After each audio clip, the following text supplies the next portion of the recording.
Ya, Assalamualaikum warahmatullahi wabarakatuh. Pada hari ini kita ketemu lagi dalam mata kuliah metode penelitian hukum. Untuk kesempatan hari ini, pembelajaran kita menggunakan video pembelajaran dan tidak menggunakan Google Meet ya, karena ada satu dan lain hal. Mudah-mudahan pembelajaran lewat video pembelajaran ini tidak mengurangi motivasi dan minat Anda di dalam proses belajar yang kita lakukan. Oke. Mahasiswa, pada hari ini yang akan kita bicarakan itu adalah tentang masalah penelitian. Jadi kita akan membicarakan apa sebenarnya yang dimaksud dengan masalah penelitian itu, terutama apa makna dari masalah penelitian hukum. Ya, sebenarnya semua peneliti pastilah akan menghadapi masalah, tidak hanya penelitian hukum ya, penelitian sejarah, penelitian pendidikan, penelitian bahasa, penelitian filsafat, hampir semua disiplin ilmu ketika pelakunya melakukan penelitian pasti akan berangkat dari permasalahan terlebih dahulu. Tanpa ada permasalahan maka tidak akan ada penelitian. Oleh karena itu, di sini disampaikan bahwa masalah penelitian itu adalah problem dasar dalam proses penelitian. Maksudnya, tidak akan ada sebuah aktivitas penelitian kalau kita sendiri tidak bisa memfokuskan atau menemukan masalah penelitiannya. Apa sebenarnya masalah yang hendak kita teliti? Ya, kalau kita gagal memfokuskan diri, atau bahasa lain kita gagal membidik masalah yang berkembang muncul di tengah-tengah kita, maka kita gagal dalam melaksanakan proses penelitian itu. Oleh karena itu dikatakan masalah penelitian adalah problem dasar dalam aktivitas penelitian. Baik, pada hari ini kita akan membicarakan 4 tema besar. Yang pertama adalah kita akan bicarakan tentang apa itu masalah. Kemudian yang kedua, identifikasi masalah. Yang ketiga adalah sumber masalah. Dan yang keempat, rumusan masalah. Nah, yang pertama ini membicarakan tentang apa yang dimaksud dengan masalah. Kadang kita agak kesulitan ketika ditanya oleh Bapak Ibu penguji, atau bahkan ketika ditanya oleh pembimbing pun kita bingung. Mas, Mbak, apa masalah penelitian Anda? Ketika kita ditanya begitu, kita bingung, nggak tahu apa ya. Nah, mudah-mudahan dengan perkuliahan ini kita punya pegangan, punya wawasan, punya pedoman untuk memahami apa masalah penelitian kita. Yang kedua, kita akan mencoba untuk mengidentifikasi masalah. Misalnya ketika hari ini Anda ada di gedung peradilan agama, atau Anda yang sedang PPLHI di KUA, Anda harus melakukan identifikasi masalah. Ya, Anda ketemu dengan hakim, Anda ketemu dengan panitera, Anda ketemu dengan para pihak yang sedang berperkara. Coba Anda identifikasi masalah yang ada di sekitar Anda itu apa. Ya. Atau Anda yang sudah terlanjur, sudah selesai PPLHI-nya dan tidak sempat mengidentifikasi di pengadilan agama atau di KUA, ya silahkan melakukan identifikasi di sekitar rumah Anda, sekitar kampung Anda, tempat tinggal Anda. Barangkali setelah Anda melakukan identifikasi, Anda bisa menemukan problem hukum yang layak untuk diangkat menjadi objek atau tema penelitian. Oke, yang berikutnya kita akan bicarakan tentang sumber masalah. Dari mana masalah itu kita dapatkan?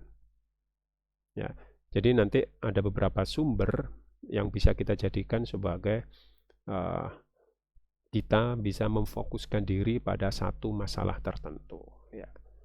Sumbernya banyak, alternatifnya nanti ya. Oke, dan yang terakhir kita akan bicarakan bagaimana cara merumuskan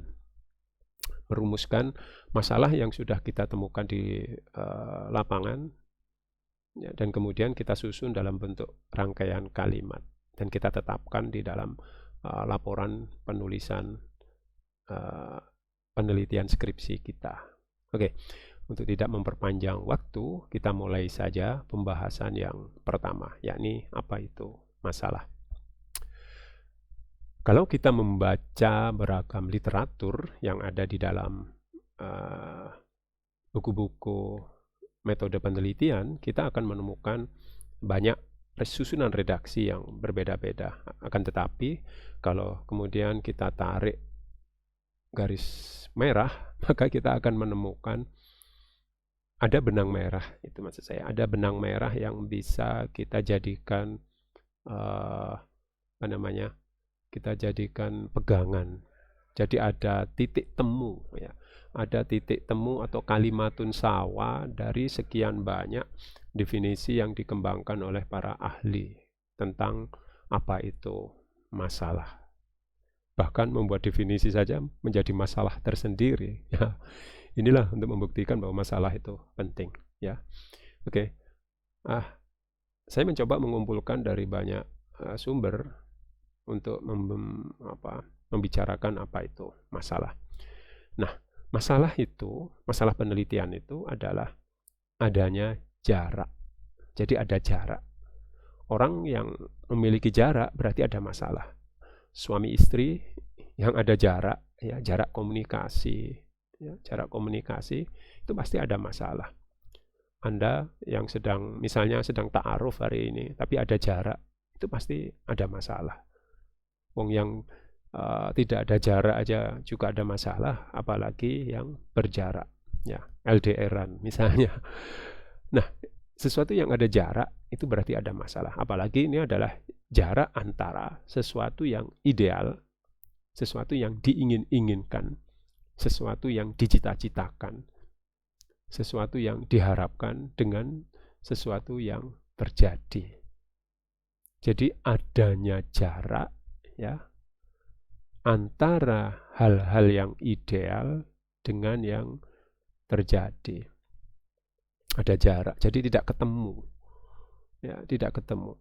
Misalnya kita naik bus dengan harapan sampai dari Malang ya, dari terminal Arjosari mau ke terminal Purabaya di Surabaya. Kita naik bis. Ternyata bisnya tidak menuju Surabaya, akan tetapi menuju ke Probolinggo. Nah, berarti kan ada jarak itu. Tidak ada jarak antara keinginan kita itu agar ke Surabaya. Ternyata yang terjadi bisnya ke Probolinggo. Karena di tengah jalan itu ada kerusuhan misalnya, atau di Surabaya sedang ada keramaian yang memaksa semua kendaraan nggak boleh masuk kota Surabaya dan sebagainya.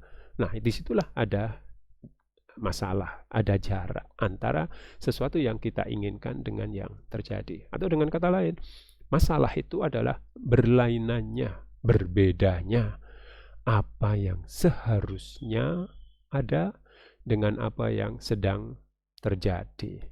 Jadi berbeda apa yang seharusnya ada dengan yang terjadi.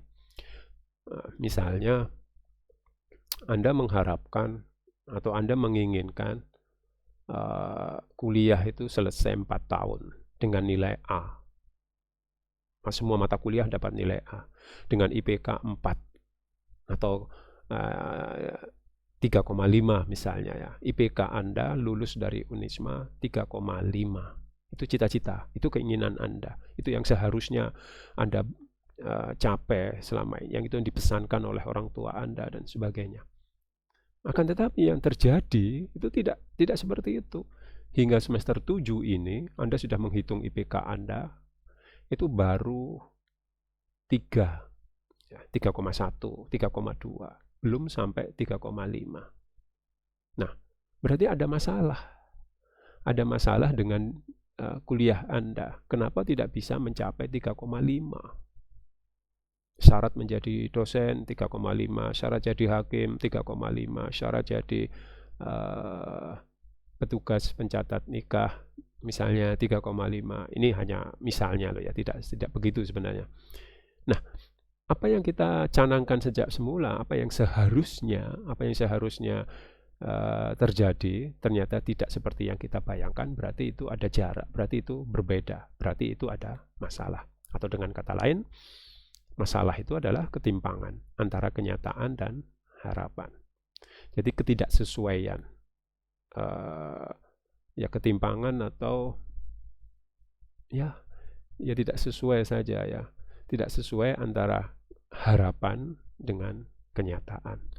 Harapan kita lulus sebagai mahasiswa terbaik se-Unisma misalnya, harapannya, tapi kenyataannya tidak. Oh, berarti ada masalah gitu. Ada sesuatu yang gagal kita lakukan, gagal kita capai, dan pasti di situ ada masalah.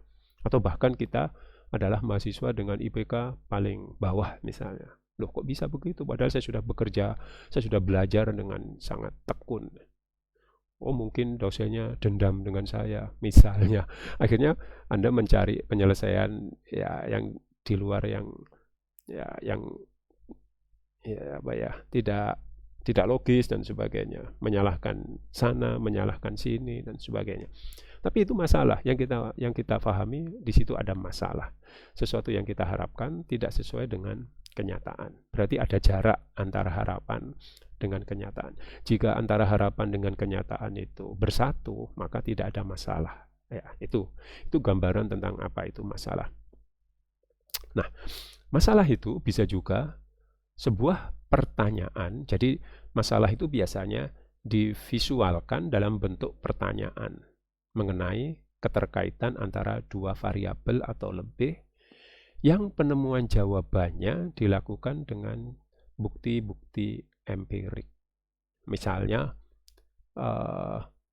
hubungan antara putus asa dengan hubungan antara perilaku putus asa dengan kegemaran menghina agama orang lain. Berarti ini ada dua variabel, yakni orang yang sedang putus asa dan kegemaran menghina agama orang lain. Ya, seperti YouTuber misalnya, ada YouTuber yang beberapa hari terakhir ini sempat viral ya, karena konten YouTube-nya sering menghina agama. Nah, mungkin ada orang yang mencoba melakukan penelitian tentang perilaku putus asa, mungkin saja putus asa, mungkin faktor ekonomi, misalnya faktor ekonomi, pengaruh faktor ekonomi terhadap penyusunan konten konten syara pada channel MKC misalnya begitu. Nah, berarti ada dua variabel. Berarti di situ ada masalah. Ya, jadi nanti orang yang mempelajari antara faktor ekonomi, misalnya karena nggak punya uang, kepingin dapat uang banyak, kepingin dapat hasil hasil dari YouTuber itu, dapat subscriber yang banyak dan sebagainya, baik yang pro maupun yang kontra, sehingga banyak yang berlangganan, subscribe dan sebagainya, ya, banyak subscribernya, maka dia membuat konten yang membuat orang jadi panas. Satu sisi banyak orang jadi panas, satu sisi banyak yang suka kepada YouTuber yang menghina agama itu. Nah, dua kelompok itu bisa dikumpulkan jadi satu di kontennya. Nah, orang peneliti kemudian tertarik melakukan penelitian. Berarti ada masalah di situ. Ya, ada masalah keterkaitan antara dua variabel tentang yang pertama itu tentang faktor ekonomi atau faktor psikologis, misalnya tadi putus asa atau sebab yang lain ya, dengan variabel tentang perilaku menghina agama lain atau berperilaku syara misalnya ya. Dan semua itu harus didukung oleh bukti-bukti empirik. Dan kita bisa melihat polisi menangkap MKC misalnya, itu adalah bukti empirik bahwa telah terjadi sesuatu. Ya, ini contoh saya. Atau Masalah penelitian bisa berkenaan dengan kondisi atau kegiatan yang berjalan saat ini, pada saat lampau atau pada masa yang akan datang. Jadi ini hanya sekedar panduan ya. Ini hanya sekedar panduan bahwa yang dimaksud dengan masalah itu bisa saja berkaitan dengan kondisi saat ini, apa yang terjadi hari ini, apa yang terjadi pada masa lampau. Duh Pak, kok bisa masalah-masalah lampau diteliti hari ini? Bisa, ya, kalau itu masalah-masalah yang sifatnya konseptual, ya. Atau kondisi yang akan datang, ya, ketika orang melakukan satu penelitian yang sifatnya prediksi tentang kecenderungan orang dalam perilaku tertentu, ya. Misalnya ini kita lihat kalau masa sekarang banyak ya, seperti kasus MKC tadi yang melakukan tindakan SARA, kerusuhan ya, memancing kerusuhan antar umat beragama. Nah, ini kondisi hari ini.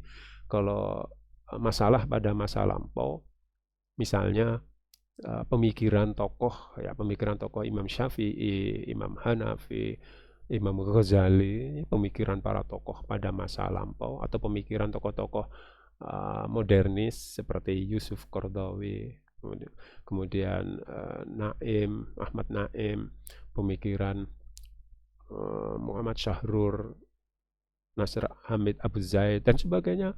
Mereka ini adalah tokoh-tokoh yang bukan terlalu lampau sih, tapi sudah melewati sejarah hidup kita hari ini karena beliau-beliau itu sudah meninggal semua. Nah, itu bisa dijadikan sebagai masalah penelitian.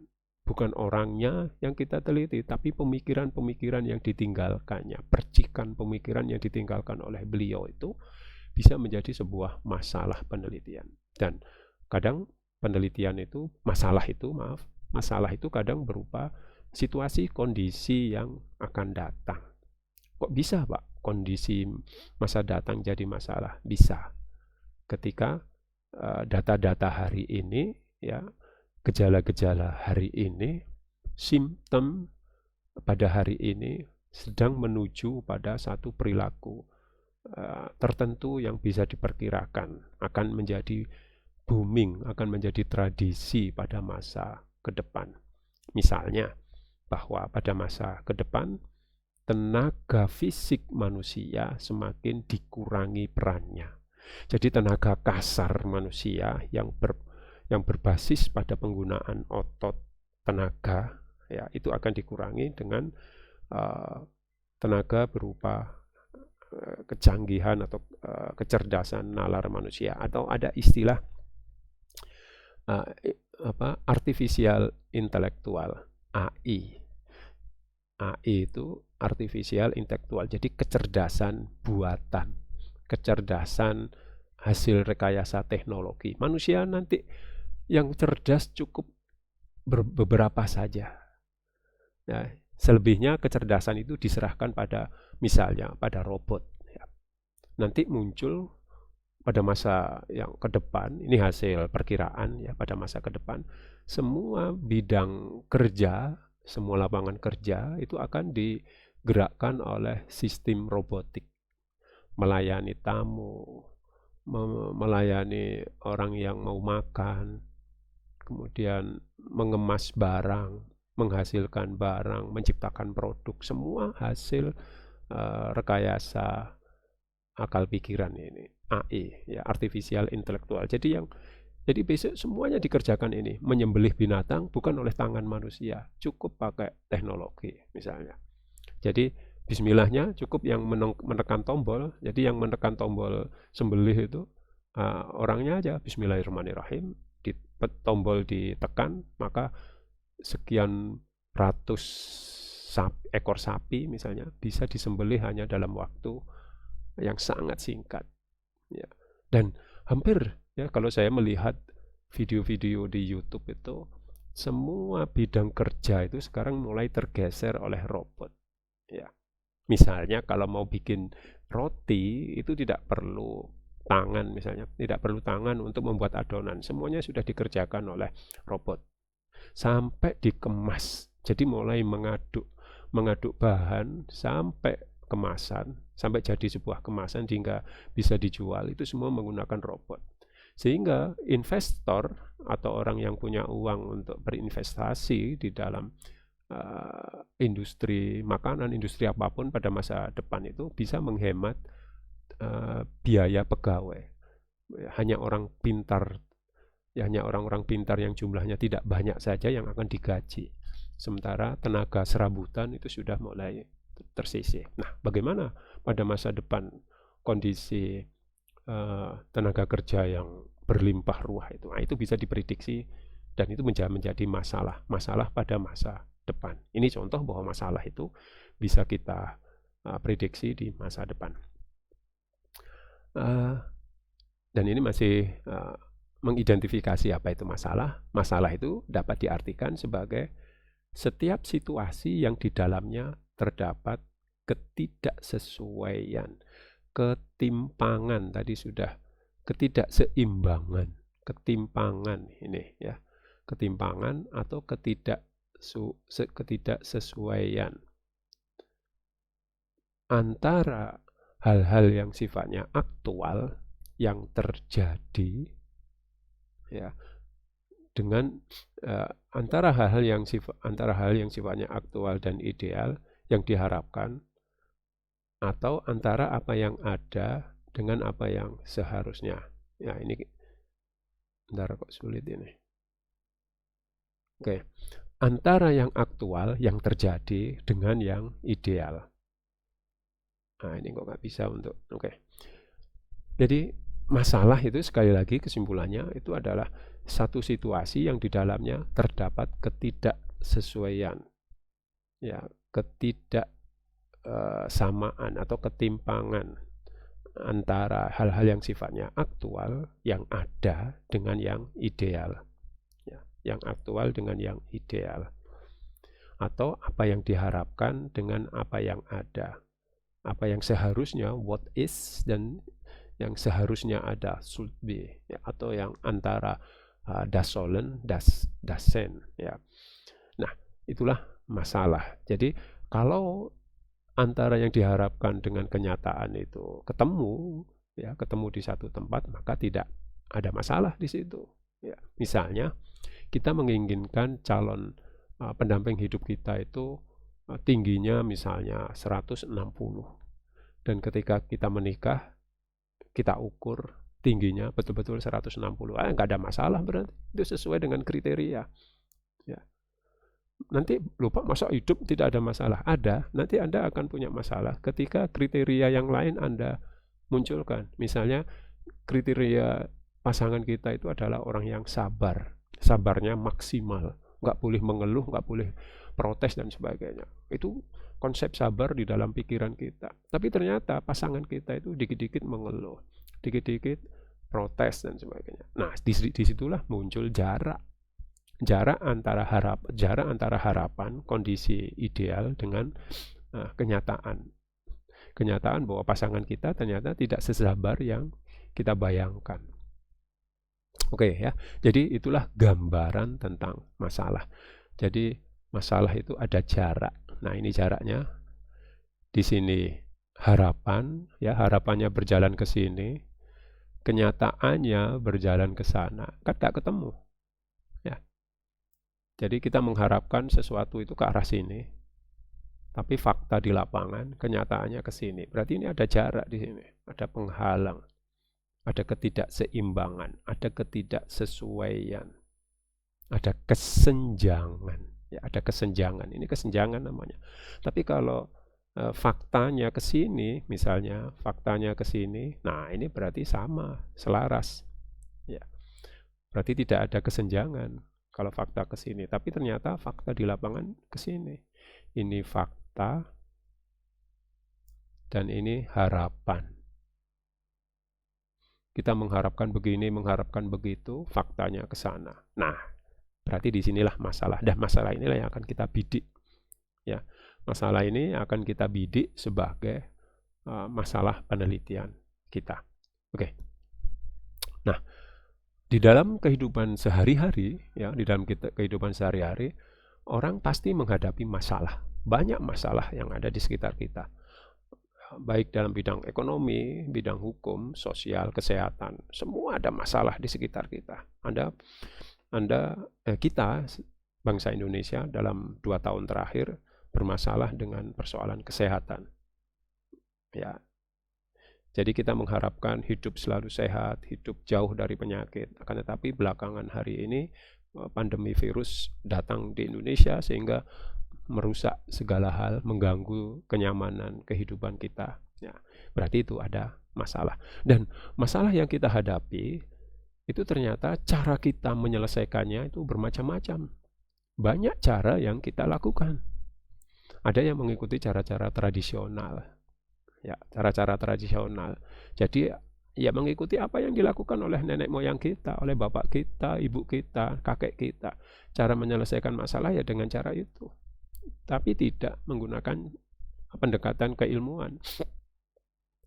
Misalnya jika ada pencuri tertangkap sedang mencuri motor misalnya atau mencuri sembako di toko kita, maka kebiasaan masyarakat kita itu adalah menghukuminya secara beramai-ramai, dipukuli sampai bonyok. Nah itulah, maka penyelesaian masalahnya adalah ya dipukul, bukan dibawa ke polisi, bukan ditanya baik-baik, diantar ke polisi dan sebagainya. Tidak, justru kita pukul beramai-ramai sambil meluapkan emosi dan sebagainya. Nah itu cara pertama. Cara pertama masyarakat kita dalam memecahkan masalah itu adalah dengan cara-cara tradisional, mengikuti kebiasaan yang berlaku. Ya, atau kalau di tempat lain ada pencuri atau tindakan asusila, hukumannya adalah menyumbang misalnya batu bata atau menyumbang semen ya sekian sak atau pasir sekian truk misalnya. Kalau masih ingin tetap hidup di kampung itu. Padahal di dalam kitab Undang-Undang Hukum Acara Pidana tidak ada, kitab Undang-Undang Hukum Pidana tidak ada jenis sanksi yang dijatuhkan kepada pelaku pidana itu berupa semen 100 sak atau berupa denda 10 truk pasir misalnya. Tidak ada. Tapi masyarakat sekitar begitu. Untuk menjaga ketertiban umum, untuk menjaga agar pelaku kejahatan itu bisa diterima lagi di masyarakat, dia harus melakukan menjalani sebuah hukuman berupa denda, membayar denda seperti tadi itu. Nah, ini tradisi yang penyelesaian masalahnya mengikuti tradisi. Soal baik, tidak baik, efektif, tidak efektif itu bukan menjadi tujuannya. Yang menjadi tujuan adalah pokoknya peraturan yang diberlakukan di wilayah itu. Ya. Nah, bisa juga penyelesaian masalah itu diselesaikan lewat pendekatan dogma, ajaran. Baik ajaran yang dibuat yang diperoleh dari agama, adat istiadat maupun apa yang diajarkan oleh hukum. Ya. Misalnya ada orang mencuri, maka penyelesaiannya bagaimana ini? Dibakarkah? Atau dihajar rame-rame? Oh, lihat agama aja. Nah, menurut agama dipotong tangan. Nah, sudah. Siapa yang mencuri dipotong tangan. Atau di tempat lain, jangan dipotong tangan. Setiap orang itu punya dosa. Sudah biarkan saja, semoga Tuhan mengampuni. Sehingga nggak perlu dihukum. Misalnya begitu. Atau menurut hukum adat saja. Udah menurut hukum adat orang yang mencuri itu namanya didenda kayak tadi ya. Didenda untuk mengembalikan barang yang dicuri 10 kali lipat misalnya gitu. Misalnya mencuri 1 kambing, maka dihukum untuk membelikan kambing sebanyak 10.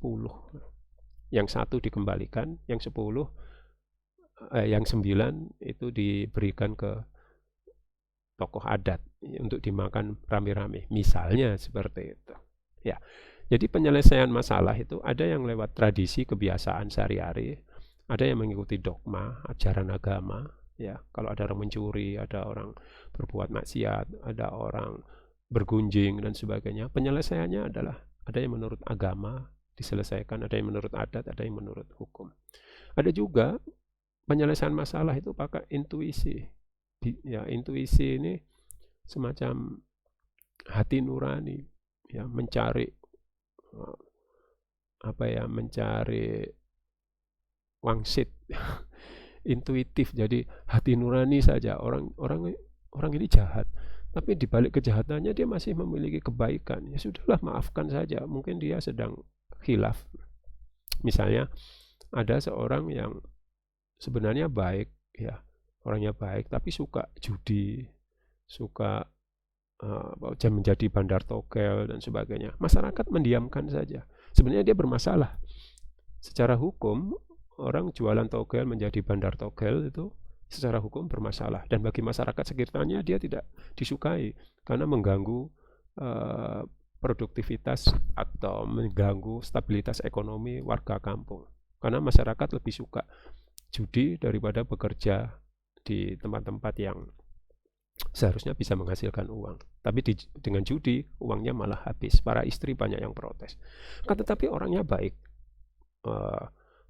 Secara sosial, secara kemasyarakatan, bandar togel ini orangnya baik. Terus bagaimana menyikapinya? Ya sudahlah, dimaafkan saja. Nah, dia pakai pendekatan intuisi. Orangnya juga nggak pernah mukul, orangnya juga nggak pernah nyuri, atau orangnya juga nggak pernah berkata kasar. Ya sudah, maafkan saja. Jadi hati nuraninya yang berbicara, intuisinya. Kecuali kalau dia memaksa, misalnya memaksa warga setempat untuk ikut judi, nah itu baru bermasalah, baru penyelesaiannya yang lain ya. Tapi ini pakai pendekatan intuitif. Ya sudahlah, nggak apa-apa. Hati nuraninya mengatakan dia orang baik. Oke. Atau pendekatan emosional. Ya, cara menyelesaikan masalah dengan pendekatan emosional. Saya tidak sempat membaca atau melihat video. Ya, hanya saya baca judulnya saja. Tadi pagi saya membaca ada orang yang dibakar, ya, dibakar atau dibunuh, saya agak lupa ya, dibakar atau dibunuh hanya gara-gara mengganggu pacar. Cara menyelesaikan perkara di antara hubungan saya menggunakan bahasa yang umum aja, hubungan percintaan misalnya antara satu pasangan dengan pasangan yang lain, penyelesaiannya dengan tidak bicara baik-baik, menyelesaikan masalahnya dengan baik-baik. Tapi bagi pria idaman lainnya, ya, pria idaman lain langsung saja dibunuh tanpa meminta penjelasan, tanpa konfirmasi, tanpa menyelesaikan dengan cara yang baik-baik. Ya, langsung dibunuh atau dibakar, ya, dengan cara dibakar atau saya lupa ya. Bagi tadi hanya lihat judulnya, karena lihat judulnya begitu nggak tertarik. Tapi artinya ada di sekitar kita orang yang dalam menyelesaikan masalah itu secara emosional, emosi saja, ya, yang digunakan pendekatan emosional. Kemudian yang berikutnya ada pendekatan spekulatif, ya. Untuk misalnya untuk menghapuskan perilaku judi di kampung, misalnya masyarakat kita suka judi, maka dibuatlah cara bagaimana mencegah atau menghapus perilaku judi itu dengan cara tempat judi itu dibubarkan oleh massa. Pokoknya, ini gara-gara ini judi masih ada di sini itu gara-gara tempatnya ini di dekat kuburan, misalnya di makam, ya. Kebetulan saya dulu waktu kecil tahu di daerah Dinoyo itu, di kuburan daerah Dinoyo itu sering dijadikan tempat judi, ya di kuburan itu, di makam itu. Saya tahu betul di situ. Nah, misalnya Babinsa, lurah, RT, RW sekitarnya membubarkan tempat perjudian itu. Tapi apakah dengan dibubarkan atau dijaga oleh tentara atau oleh Babinsa kemudian perjudian itu akan hilang? Belum tentu, karena ini spekulatif. Bisa saja dia pindah tempat, bisa saja dia dengan cara yang lain judinya, karena penyelesaiannya hanya spekulatif, kira-kira saja. Dan masih banyak contoh lain, ya, bahwa penyelesaian masalah itu kadang spekulatif, kira-kira saja. Nah, beda dengan yang keenam. Yang keenam itu metode pemecahan masalah itu dengan metode ilmiah. Nah, ini yang membedakan, ya, yang membedakan antara cara-cara penyelesaian masalah itu Yang pertama tradisional, mengikuti kebiasaan nenek moyangnya. Yang kedua menggunakan informasi dari agama. Yang ketiga intuisi, hati nurani ya. Yang keempat emosi, menggunakan perasaannya.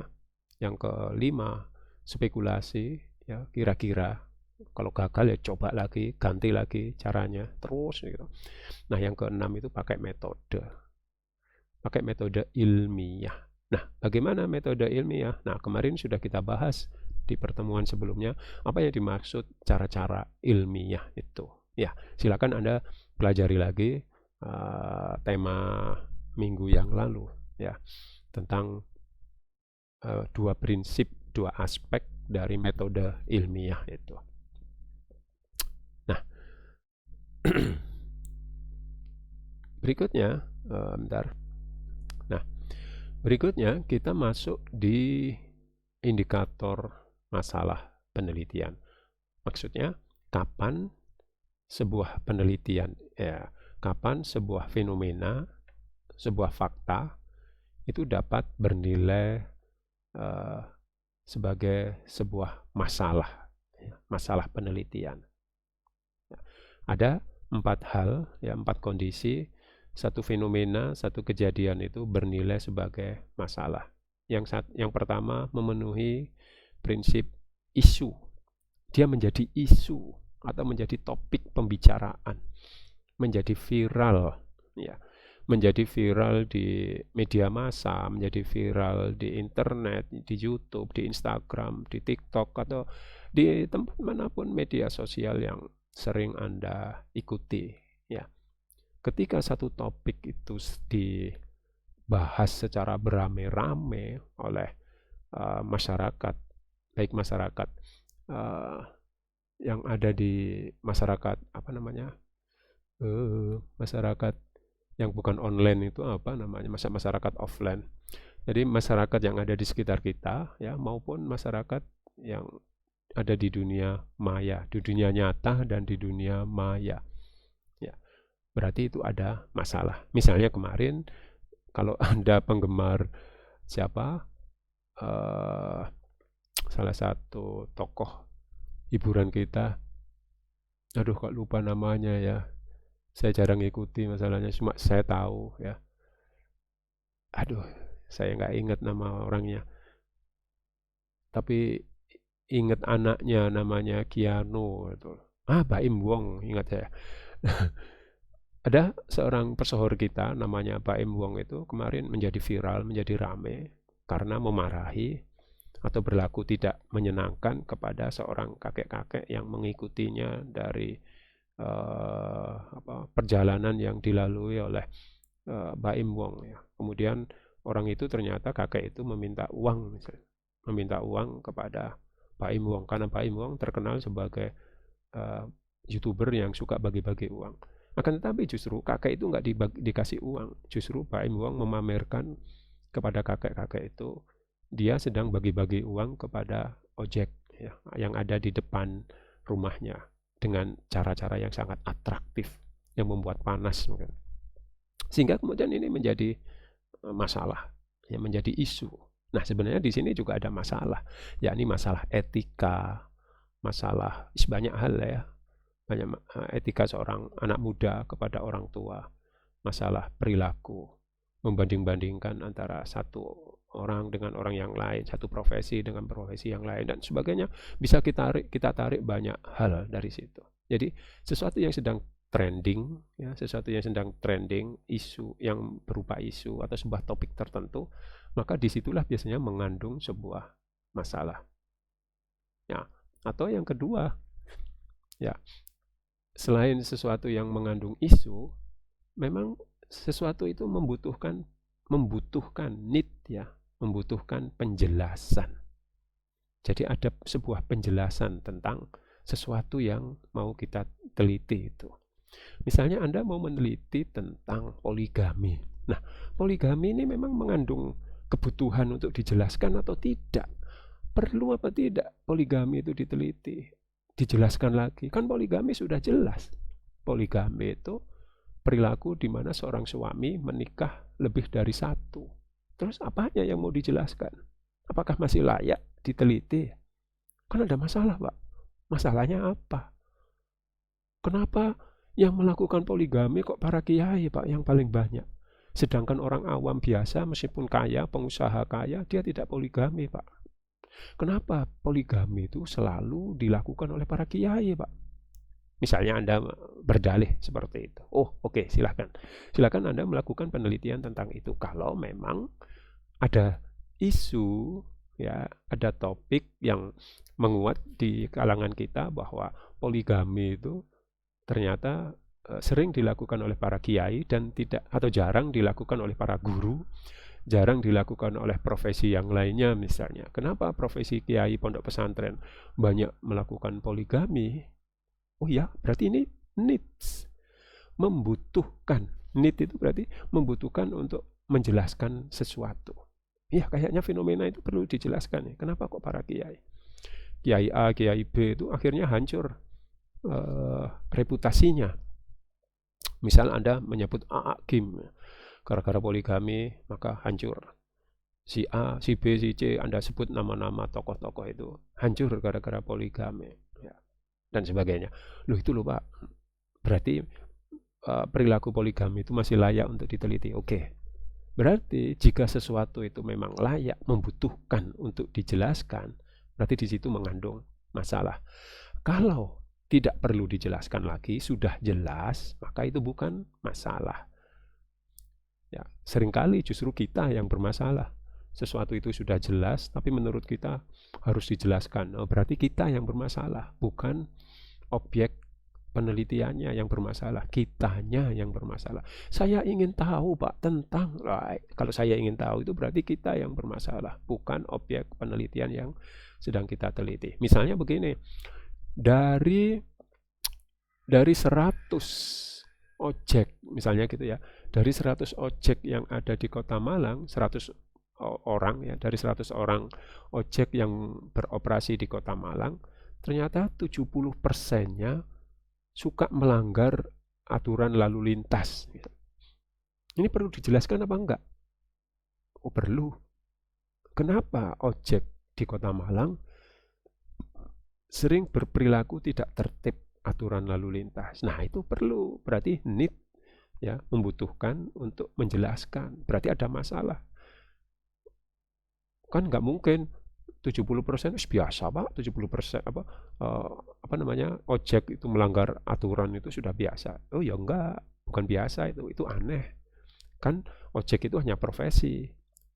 Ya, sopir mikrolet profesi, ojek profesi, pedagang profesi. Tapi kenapa kalau ojek kok Anda anggap biasa misalnya?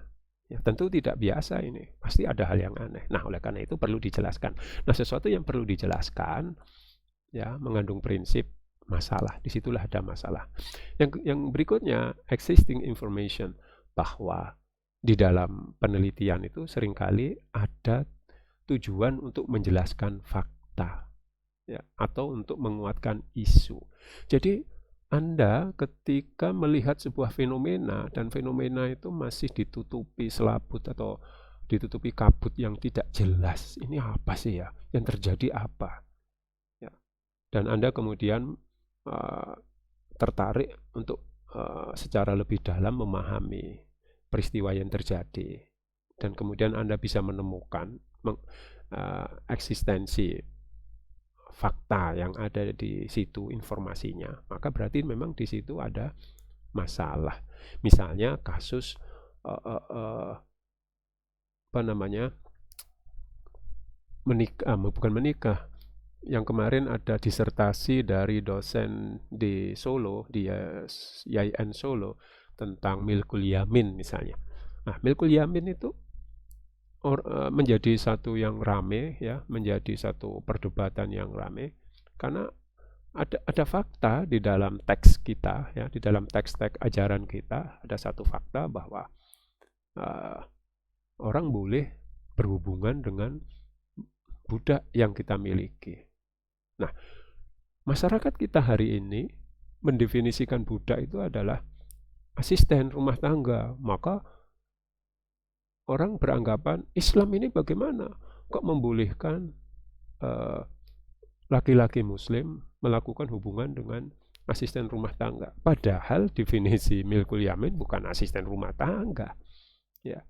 Tapi pemikiran orang sekarang, ya sebagian orang Indonesia sekarang menganggap itu, bahwa budak itu disetarakan dengan asisten, padahal bukan. Dan taruhlah bahwa budak itu sudah dihapuskan, artinya tidak ada di dalam masyarakat kita. Kenapa Al-Quran membolehkan? Nah, bahasanya begitu. Kenapa Al-Quran membolehkan orang melakukan hubungan dengan budak? Kenapa kok tidak dinikahi terlebih dahulu? Kalau orang merdeka harus dinikahi, ya. Kalau budak kok tidak? Misalnya begitu. Nah, ini butuh dijelaskan. Ya. Jadi kita mau menyampaikan fakta atau menguatkan isu yang berkembang bahwa ada sesuatu yang belum jelas, ada sesuatu yang masih ditutup-tutupi, sehingga kemudian ketika dosen YN Solo itu membuat disertasi tentang milkul yamin, itu terjadilah kegemparan dan keramaian. Banyaklah hasilnya, mungkin Anda sudah tahu sendiri, ya, banyak yang anti dengan Islam dan ada yang tetap mendukung kepada Islam dan sebagainya. Ya, intinya disitulah ada masalah. Ya, ada masalah dengan teks-teks ajaran kita. Karena masalahnya apa? Ketidakjelasan informasi, dan orang itu kemudian menunjukkan informasi fakta yang sebenarnya. Ya, jadi bukan mengarang, bukan buat-buat, tapi sesuatu yang berdasarkan fakta. Fakta ada di dalam teks. Ya, oke. Dan yang keempat, sesuatu itu dianggap masalah kalau mengandung adanya sebuah kesulitan, difficulty, ya. Jadi adanya kesulitan. Kalau tadi mengandung informasi, kemudian menyebar menjadi sebuah isu, trending topik, memang ada kebutuhan untuk menjelaskan. Yang keempat itu adalah adanya kesulitan dalam pemecahan masalah. Berarti ada masalah. Ya, jadi ketika ada sebuah persoalan, sebuah kajian, sebuah fenomena, dari sebuah fenomena itu kemudian orang kesulitan menyelesaikannya, maka itu adalah masalah. Misalnya, ketika orang melakukan korupsi, ya, dan dengan sangat rapi dia menyimpan korupsinya itu, ya, cara-cara dia korupsi itu disimpan sangat rapi. Polisi kesulitan untuk mengungkap kejahatan ini, padahal jelas sekali misalnya gaji orang itu kalau dikalkulasi setahun hanya bisa mengumpulkan uang 20 juta misalnya, ya, misalnya begitu. Tapi kekayaannya, dia punya mobil misalnya Fortuner seharga 400 atau 300 juta. Kemudian mobil Alphard sekitar 400-an juta. Belum tanahnya, belum macam-macam. Ya, kekayaannya berderet semua. Nah, orang bertanya-tanya, polisi bertanya-tanya, kok bisa dia punya uang sebanyak itu? Padahal gajinya kalau dihitung secara wajar hanya 20 juta setahun. Nah, oleh karena itu kemudian di sini ada masalah ini. Bagaimana cara memahami, bagaimana cara mencari sumber pendapatan pejabat ini? Kok bisa dia beli macam-macam harta kekayaan seperti itu? Nah, maka muncullah penelitian tentang pembuktian terbalik misalnya. Ya, maka di dalam hukum acara kita, acara pidana kita itu mulai dikenal istilah pembuktian terbalik untuk perilaku korupsi. Jadi orang-orang yang dituduh diperkirakan melakukan tindak korupsi, dia harus bisa membuktikan dari mana harta kekayaannya. Dia harus bisa menjelaskan kepada hakim bahwa harta yang dia miliki itu adalah hasil dari transaksi yang sah, pemerolehan harta yang sah dengan dukungan bukti-bukti yang valid. Ya. Tapi sebenarnya kalau menurut hukum acara kita, seharusnya bukan terdakwa, bukan tersangka untuk membuktikan kejahatan atau ketidakjahatannya dia. Harusnya ya polisi, penyidik. penyidik dan penyelidik yang kemudian koordinasi dengan jaksa untuk membuktikan, mencari bukti-bukti kejahatan koruptor itu. Tapi karena satu dan lain hal, maka di sini muncul masalah, yakni kesulitan membuktikan itu. Maka aturannya diperketat sekarang. Bagi koruptor yang sedang dalam masa penyelidikan atau penyidikan, dia harus membuktikan harta yang dia miliki semuanya itu adalah diperoleh dari cara-cara yang sah. Kalau dia nggak bisa membuktikan, berarti itu adalah indikasi hasil dari korupsinya. Nah, disitulah masalah muncul. Jadi masalah muncul itu ketika tidak adanya penyelesaian, ada kesulitan untuk menyelesaikan masalah itu. Oke, ini indikator-indikator masalah. Nah, bagaimana langkah untuk sekarang itu sudah selesai ya tentang apa itu masalah, saya kira sudah selesai dan kita beranjak ke identifikasi masalah. Identifikasi masalah ini adalah satu persoalan yang agak rumit juga dan ini sering ditanyakan oleh dosen penguji. Bagaimana cara Anda melakukan identifikasi masalah dalam penelitian ini? Ini yang kadang mahasiswa sulit dan gagal dalam melakukan proses identifikasi masalah. Ya. Nah, identifikasi masalah itu adalah satu tindakan, satu upaya untuk menjelaskan tentang masalah penelitian dan membuat penjelasan bahwa masalah tersebut dapat diukur. Artinya dapat diukur itu dapat diketahui kemampuan kita untuk menyelesaikan masalah itu betul-betul bisa diselesaikan apa tidak. Kalau tidak bisa diselesaikan ya sudah, berarti jangan diteliti. Jadi masalahnya ya sudah jangan diteliti. Misalnya mau meneliti tentang praktek siksa kubur pada jenazah X di makam Dinoyo. Nah, Anda disuruh menjelaskan identifikasi masalahnya bagaimana. Apakah bisa diukur nanti? Bagaimana bentuk siksanya? Berapa lama siksanya? Kesakitan yang direspon oleh jenazah bagaimana? Kan tidak bisa. Nah, karena nggak bisa diukur itu, maka kita salah melakukan identifikasi. Berarti sesuatu itu nggak bisa diukur. Jangan sampai kita melakukan sebuah penelitian di mana masalah yang kita teliti itu tidak bisa diukur. Tidak bisa diukur dengan panca indera misalnya, tidak bisa diukur dengan disiplin keilmuan yang ada, misalnya dari ilmu kesehatan, ilmu sosial, ilmu psikologi dan sebagainya. Merasakan sakit itu psikologi misalnya atau kesehatan dan sebagainya ya. Artinya semua harus bisa diukur. Ya. Atau identifikasi masalah dapat diartikan sebagai proses hasil pengenalan. Bagaimana cara kita mengenali masalah itu? Bagaimana caranya? Ini ada 3. Jelas apa yang dimaksud masalahnya, problemnya. Jadi kita bisa menemukan problemnya. Jadi identifikasi masalah itu kita harus menentukan problemnya. Betul-betul ada masalah. Problemnya apa? Problemnya adalah seperti tadi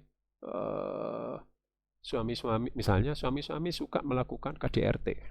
Suami-suami di Dinoyo, ya, suami-suami di kelurahan Dinoyo, 70% hasil pengamatan Anda itu suka melakukan KDRT dengan fisik maupun simbolik. Fisik itu misalnya dengan tangan, tendang, ya. Simbolik dengan kata-kata, memarahi di depan umum dengan kata-kata yang kotor. Nah, itu simbolik. Ya. Kemudian yang kedua, problemnya, setelah kita mengetahui problem yang jelas, kita mengidentifikasi sumber permasalahannya, root cause-nya apa, penyebabnya apa. Suami melakukan pemukulan, suami melakukan penendangan, kekerasan, mukul dengan tangan, mukul dengan kayu, mukul dengan apa saja ya. Kemudian mencemooh istri, mempermalukan istri di depan banyak orang. Sumber masalahnya apa? Apa yang menyebabkan suami sampai tega melakukan perbuatan itu? Identifikasi masalah itu selain menyebutkan bentuk jenis masalah yang terjadi, misalnya KDRT tadi ya. Susah sekali nulisnya, KDRT. Tapi juga mengidentifikasi tentang faktor penyebabnya, akar masalahnya, root cause-nya, sumber masalahnya apa, akar masalahnya itu apa. Karena ekonomi, gara-gara pandemi, suami gajinya sedikit berkurang, sementara kebutuhan keluarga semakin banyak, beli pulsa, macam-macam ya, listrik naik, pulsa, istri marah-marah karena gajinya nggak cukup. Anak juga gitu, karena di rumah terus kepingin jajan ya, karena kebutuh makanan. Tugas yang diberikan sekolah kepada anak terlalu memforsir tenaga sehingga anak butuh cemilan dan sebagainya. Yang semua itu akhirnya menyebabkan suami menjadi frustasi dan akhirnya dilampiaskan dengan marah-marah, memukul istri, menganiaya anak dan sebagainya. Bisa karena faktor ekonomi, bisa karena faktor psikologis. Memang temperamen suami begitu. Misalnya, temperamen suami memang suka marah, dikit-dikit marah, dikit-dikit mukul, dan sebagainya. Jadi kekerasan dalam rumah tangga yang dilakukan suami itu harus dicari akar masalahnya, identifikasi masalah itu ya. Identifikasi masalah selain menyebutkan jenis-jenisnya ya, bentuk-bentuk kekerasan yang dilakukan oleh suami, juga mencari akar masalahnya. Kenapa begitu? Dan kemudian yang ketiga, menciptakan kalimat atau isu yang menjelaskan masalah yang sudah diidentifikasi. Artinya dinarasikan. Ya, dinarasikan dalam sebuah kalimat yang mengandung masalah. Misalnya, bagaimanakah faktor apa saja faktor yang melatar belakangi suami melakukan suami-suami di Dinoyo, di Kelurahan Dinoyo melakukan tindakan KDRT. Nah, jadi harus dinarasikan, tidak hanya disimpan saja, disimpan di dalam pikiran. Maka itu bukan identifikasi namanya. Jadi identifikasi masalah itu selain menyebutkan jenisnya, bentuknya, kayak gimana, akar masalahnya, faktor penyebabnya apa, dan yang ketiga, langkah yang paling penting itu adalah menarasikan dalam sebuah pernyataan. Pernyataan yang jelas, dan kalimat yang jelas itu memang mengandung masalah. Tidak seperti yang pernah saya temukan, saya pernah menguji skripsi dengan rumusan masalah yang bikin saya jadi bingung. Ya, saya masih ingat salah satu mahasiswa itu membuat pernyataan masalahnya begini, narasi masalahnya. Berapakah jumlah siswa di kelas 7 MTS apa itu saya lupa. Jadi masalahnya cuma berapakah jumlah siswa. Itu skripsi atau apa itu namanya. Ya. Itu artinya contoh kegagalan kita dalam melakukan identifikasi masalah. Maksudnya mahasiswa itu gini loh Pak, kenapa kok siswa yang daftar di sini kok cuma sedikit Pak ya? Sehingga di kelas itu hanya terisi cuma 10 siswa, kelas 8, 7 siswa. Nah ya, tapi yang dijadikan rumusan masalah bukan jumlahnya. Ya, itu problem namanya. Problem, nah faktor penyebabnya apa? Nah, sehingga seharusnya yang diteliti berdasarkan hasil identifikasi itu adalah bagaimanakah strategi PMB. Nah, PMB itu adalah penerimaan murid baru ya. Bagaimanakah strategi PMB MTS ini dalam memperoleh input siswa. Jadi bukan menanyakan berapa siswa di dalam kelas itu, tapi yang ditanyakan adalah strateginya. Strategi sekolah atau madrasah di dalam PMB, apa yang dilakukan oleh panitia.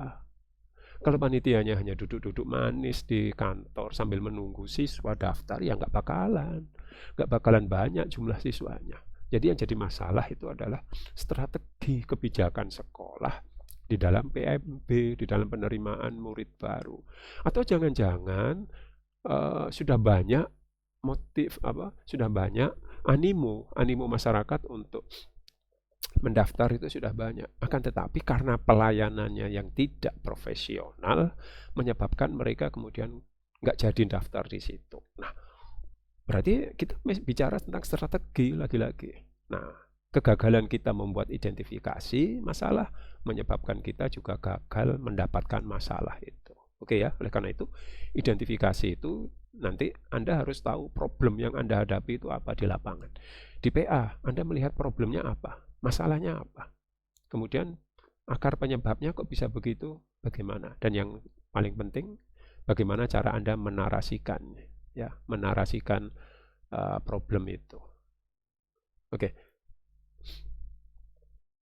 Yang berikutnya itu adalah fungsi identifikasi masalah. Ya. Cuma karena ini secara teoritis maka saya lewati saja ya. Saya tidak akan membicarakan tentang fungsi identifikasi. Anda bisa membacanya sendiri. Ya, untuk apa sih sebenarnya identifikasi masalah itu? Ya. Silakan Anda baca sendiri ya. Sekarang kita lanjutkan tema berikutnya. Nah, sumber masalah. Dari mana kita bisa menemukan sumber masalah itu? Di sini yang pertama adalah pernyataan pemegang kekuasaan atau otoritas, pemimpin kita, pejabat kita, gubernur, wali kota, camat, kepala KUA, ketua pengadilan, presiden, menteri, agama, dan semuanya. Ya, hakim-hakim, semua orang-orang yang memegang kekuasaan, otoritas yang sifatnya figur publik, orang itu menjadi figur publik, maka dari mereka lah kita akan mendapatkan banyak masalah.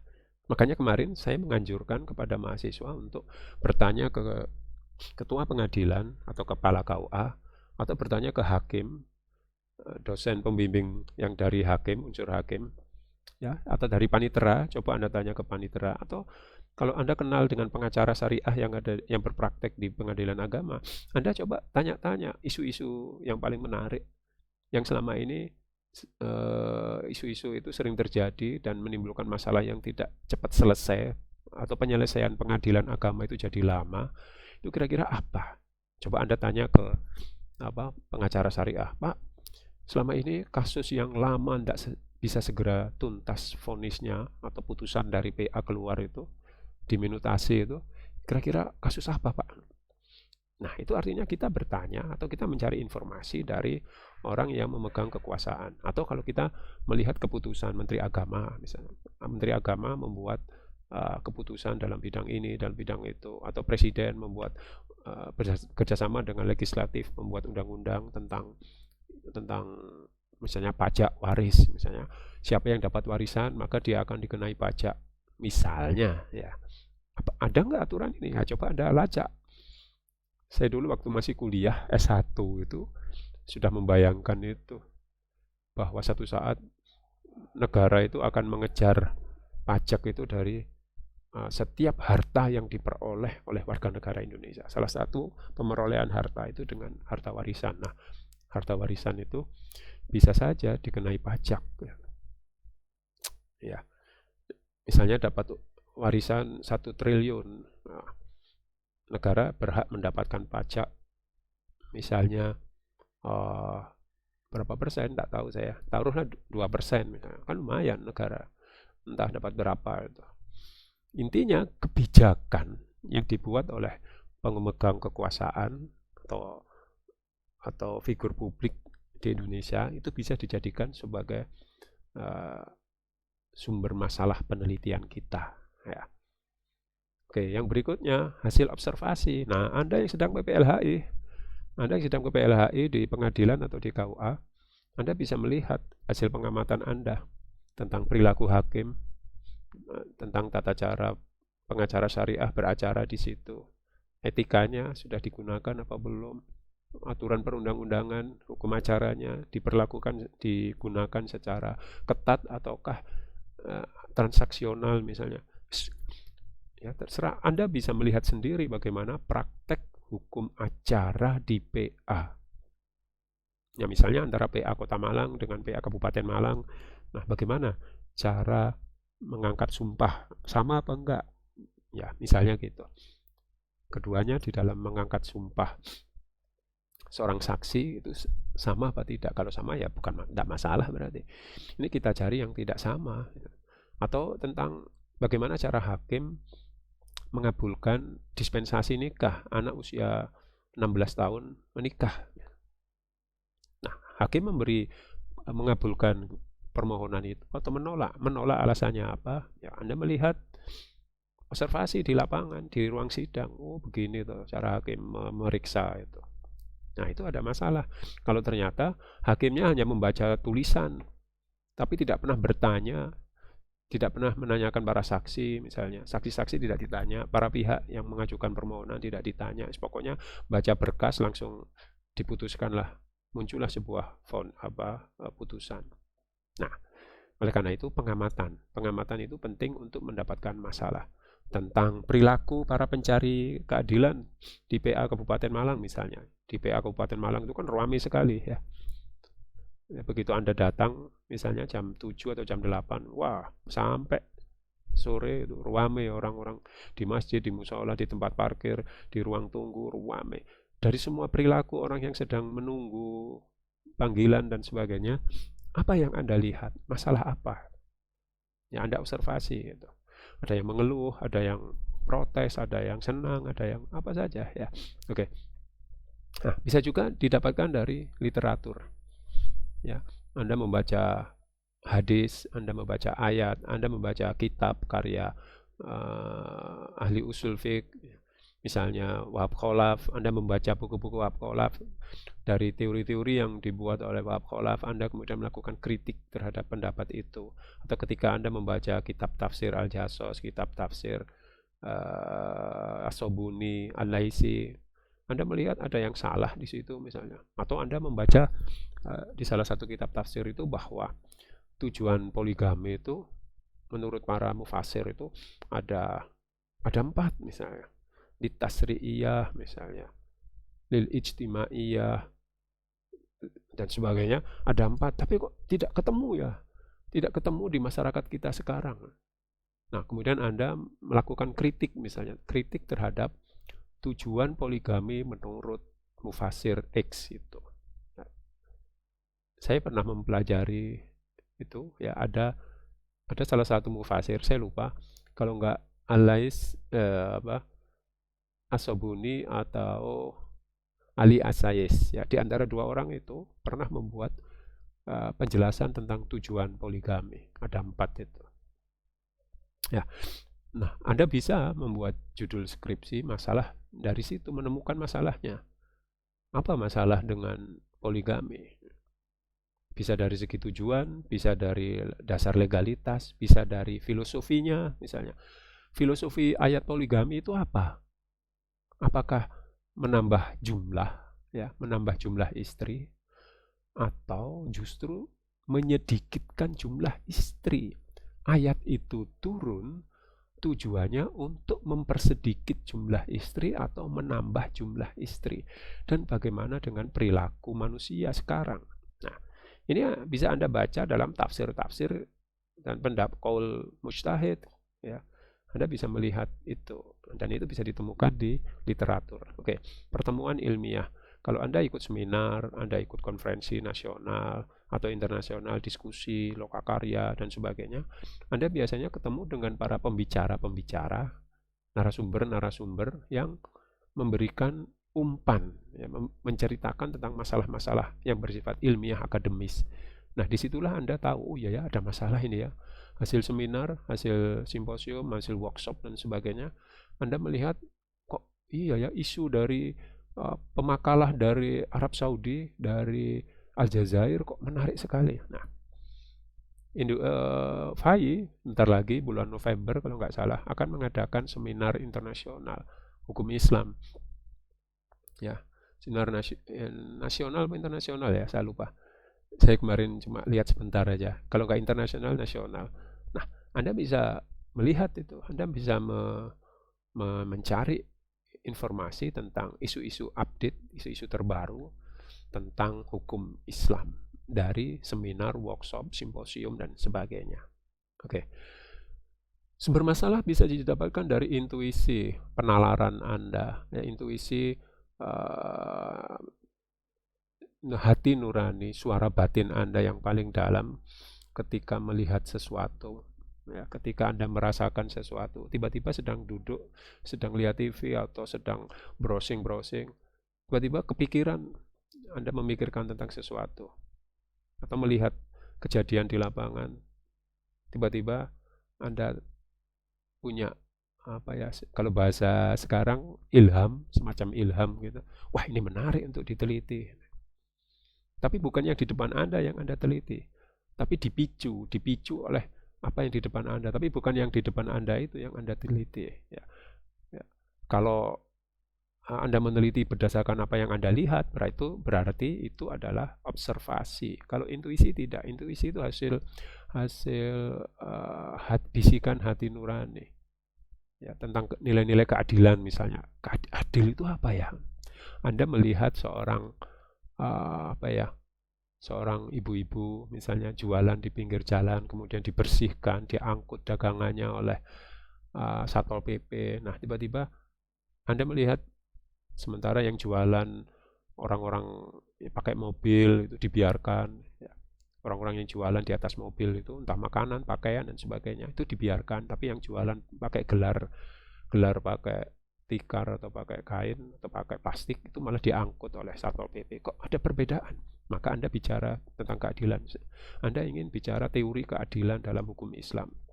Misalnya, apa yang dimaksud adil? Nah, itu intuisi. Jadi yang Anda teliti bukan tentang peran Satpol PP misalnya, atau kebijakan Satpol PP terhadap para pedagang. Bukan itu yang Anda teliti. Yang Anda teliti adalah tentang nilai-nilai keadilan dalam berusaha dalam perspektif Islam.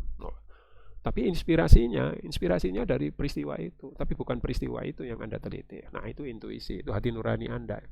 Yang berikutnya internet. Nah, lalu lintas data di dunia maya ini banyak sekali. Baik ada berita informasi yang bernilai bermanfaat maupun berita yang hanya junk file saja, hanya sampah, garbage, ya. Sesuatu yang di internet itu tidak selamanya sampah dan tidak selamanya baik. Tinggal kita yang bisa menilai, ya. Kita bisa menilai informasi yang di internet itu bagus atau tidak. Nah, kalau ukurnya apa? Berita itu bagus atau tidak? Ya, minimal kita lihat websitenya itu berekstensi apa. Kalau berekstensi organisasi, maka kita patut menduga bahwa apa informasi-informasi yang disampaikan di dalam web itu adalah sesuatu yang bisa dipertanggungjawabkan, ya, org atau edu misalnya, atau di .org ini .edu, ya.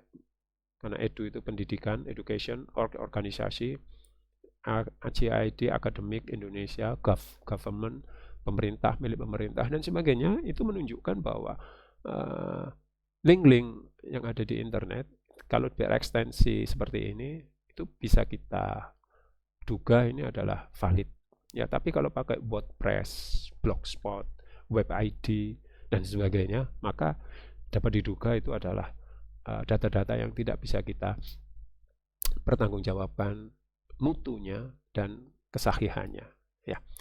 Kemudian hasil wawancara dan angket, ya. Anda wawancara dengan tukang beca, Anda wawancara dengan imam masjid, Anda wawancara dengan marbut, Anda wawancara dengan hakim, wawancara dengan para pihak yang sedang berperkara, wawancara dengan kepala KUA, pegawai KUA, tukang parkir KUA dan sebagainya. Ketika Anda mewawancara dengan beliau-beliau itu, Anda akan menemukan banyak masalah tentang bagaimana relasi antara tukang parkir dengan kepala KUA atau relasi tukang parkir dengan ketua pengadilan, apakah hubungan Islam atau hubungan pekerjaan misalnya dan sebagainya. Nanti pasti muncul persoalan-persoalan yang menarik untuk diteliti. Jadi sumber masalah itu bisa diperoleh dengan wawancara. Wawancara dengan tokoh adat, wawancara dengan tokoh agama, wawancara dengan penyuluh misalnya, penyuluh agama yang non ASN itu akan beda dengan penyuluh yang ASN. Penyuluh non ASN itu mungkin lebih banyak informasi yang kita dapatkan karena langsung terjun di masyarakat, ya. Yang sebenarnya yang ASN juga terjun juga, tapi frekuensinya lebih banyak yang non ASN, ya. Oke, karena apa? Karena waktu yang disediakan untuk ASN untuk terjun ke masyarakat sangat terbatas. Kalau ASN, non ASN kan bisa sewaktu-waktu, ya. Oke, pengalaman. Nah, pengalaman ini bisa dijadikan sebagai objek penelitian atau sumber masalah penelitian ketika Anda atau tetangga Anda, keluarga Anda, atau komunitas yang biasa bersama Anda itu mengalami sebuah peristiwa yang menurut Anda menarik secara hukum, ya. Misalnya Anda dipidana atau mau ditilang oleh polisi misalnya. Nah, bagaimana pengalaman Anda ketika ditilang polisi? Ya, apakah polisinya tanpa apa ya? Pokoknya nggak ada apa sih namanya itu? Polisinya tidak mau tahu dengan segala macam perdamaian, ya. Pokoknya salah ya kasih surat tilang, ya. Tapi ada juga yang menawar, misalnya bisa ditawar, Pak, mohon maaf Pak, saya jauh Pak, begini begini begini.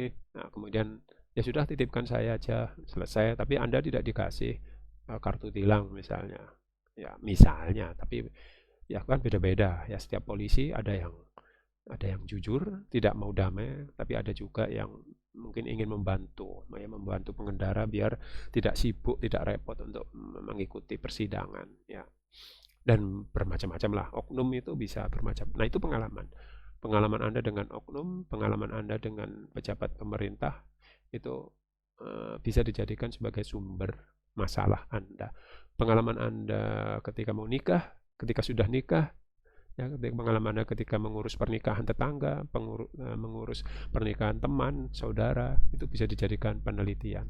Penelitian Anda ketika menjadi saksi misalnya, ya, saksi di pengadilan agama ketika ada seseorang mau cerai, nah itu bisa dijadikan sebagai sumber penelitian Anda. Nah, berikutnya kita akan membicarakan tentang cara membuat identifikasi masalah. Ini ada banyak sekali ya cara membuat identifikasi masalah itu. Pertama, memahami teori, fakta, dan ide tentang bidang atau topik yang sedang dipelajari. Kalau masalah yang kita hadapi itu adalah tentang poligami, kita tertarik poligami, pengalaman kita melihat sidang-sidang poligami, tetangga kita poligami, dan sebagainya yang menimbulkan perdebatan, menimbulkan pertengkaran, menimbulkan tindakan KDRT dan sebagainya, maka kita harus mempelajari teori-teorinya dulu. Apa yang dimaksud poligami? Bagaimana poligami dalam Islam dan sebagainya. Fakta-fakta yang Anda lihat poligami itu seperti apa di kampung Anda, di tetangga Anda, ya. Ketika Anda ikut PPLHI di ruang sidang, bagaimana fakta yang terjadi orang-orang yang berpoligami itu. Semua Anda cocokkan dengan teori.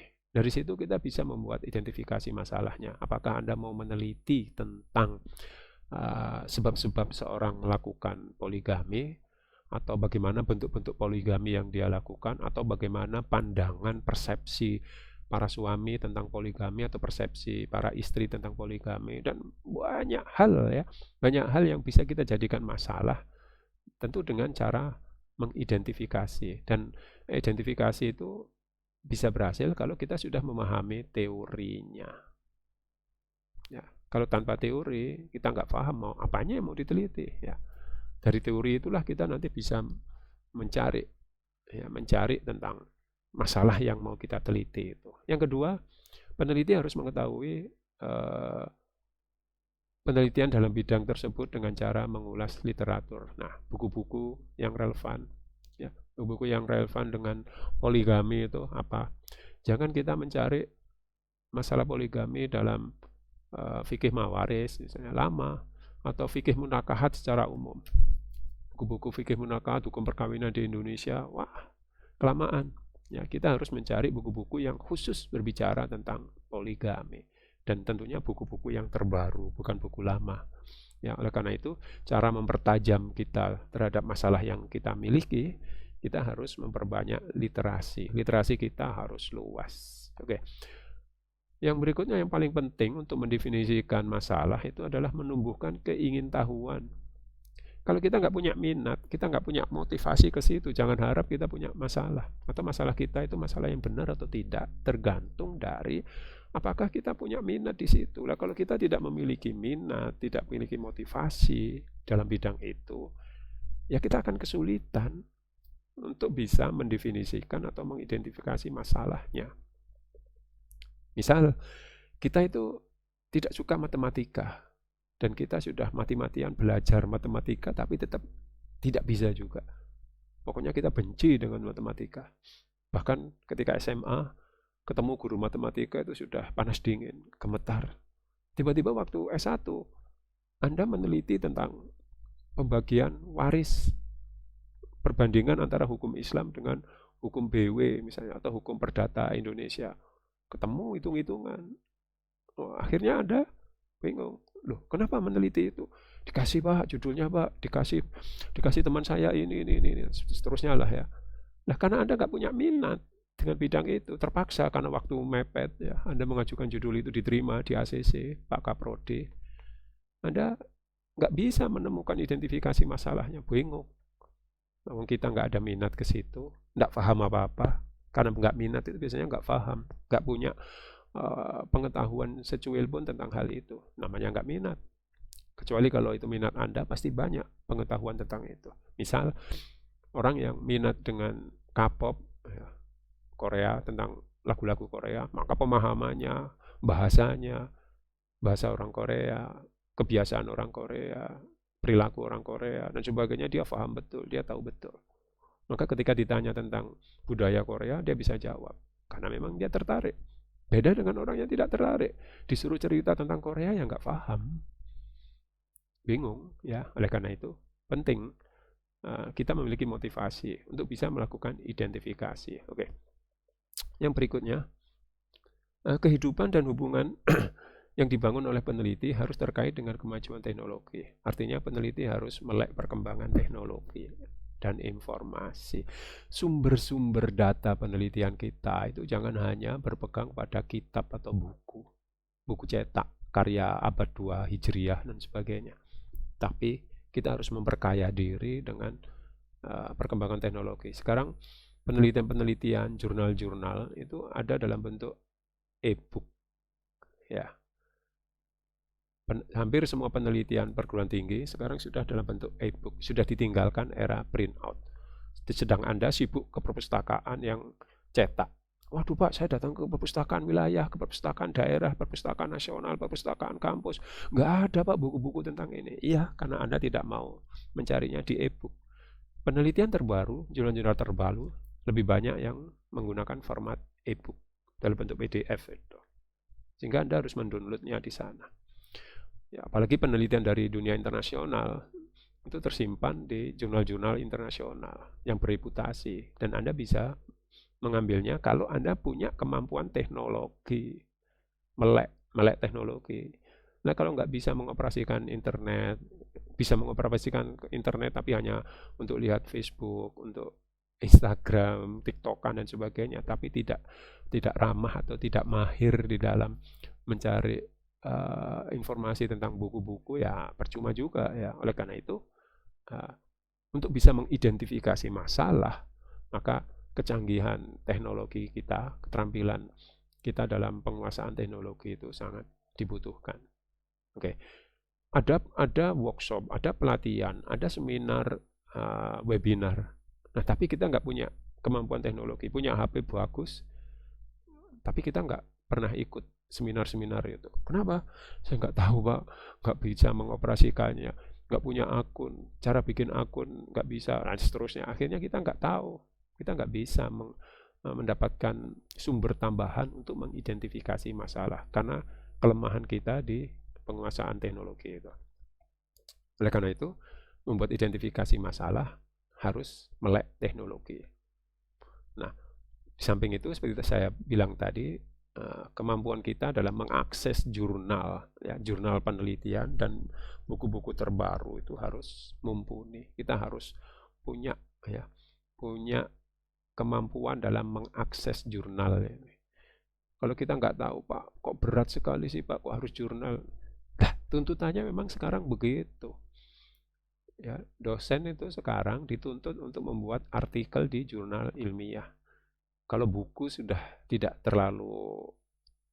dipandang sebelah mata buku ya. Orang sekarang menulis buku itu tidak terlalu laku.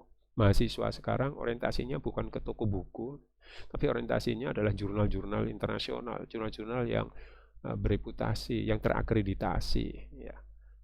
Kalau ke buku itu, yang masih menggunakan buku itu hanya sedikit sekarang ya. Coba Anda lihat aja toko-toko buku, mungkin sudah jarang dikunjungi mahasiswa. Dosen-dosen juga sudah jarang beli buku sekarang. Semuanya larinya ke jurnal. Oleh karena itu, untuk bisa membuat identifikasi masalah, kita harus memperluas wawasan kita melalui jurnal-jurnal itu.